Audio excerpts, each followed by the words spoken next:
Почитувам подпредседател на Собранието, почитувам вице-премиер за европски прашања, почитувана колешка. Ќе се обидам накратко во овие 3 минути да ве дополнам и да реплицирам заради тоа што ценам дека овој извештај, иако со задоцнување се дискутира во Собранието, заслужува должно внимание. Морам на самиот почеток, како човек кој што помина нешто повеќе од 10 години во секретаријатот за европски прашања, да изразам жалење што не можеме и денес да се радуваме на успесите како што беа во 2009 првата препорака за отпочнување на преговорите, потоа визната либерализација, која што е навистина една сериозна придобивка за граѓаните од секаков аспект, но искрено верувам и посакувам час поскоро да се случи првата меѓувладина конференција и конечно датумот за отпочнување на преговорите помеѓу Република Македонија и Европската комисија.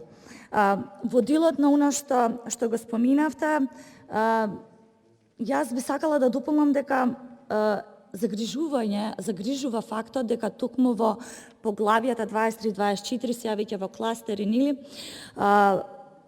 ние имаме пат. Ја нема да го споредувам периодот кога, како милувате овдека да кажете, кога ВМРО било на власт, туку ја ќе направиме на споредба, бидејќи во 2009 правосудството и фундаментални права се оценети со тројка. Денеска тие се со двојка. Но пазете, и откако вие сте на власт, или односно овој менеджмент на влада, вие бележите пат и од 2019 2020 со 2021. Во 2019 имате 4 оцена, 2020 4, денеска сте со 2. Но и истото се повторува и со поглавја 23. Кога во 2009 сме имале тројка, сега имаме двојка, а вие во 2019-2020 сте успеале да бележите никаков напредок и сега веќе имате драстичен пад од 2. Тука ова треба да биде доволно аларм дека ние сериозно, односно оваа влада сериозно треба да се посвети на реформската агенда и она што нашите партнери од Европската комисија го кажуваат, ни го велат, ни го повторуваат, домашната задача мора да се заврши. Реформите во правосудството мора да се имплементираат.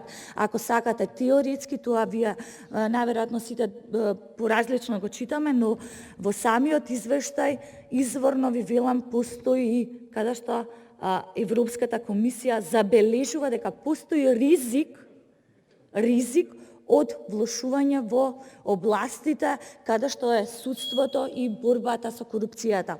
Се разбира, имам уште прилично што да кажам, меѓутоа ќе се потрудам тоа да го образложам во мојот говор, но да се согласиме дека треба да останеме посветени на реформската агенда, ако искрено сакаме да се случи конечно таа прва меѓувладина конференција. Ви благодарам. Благодарам.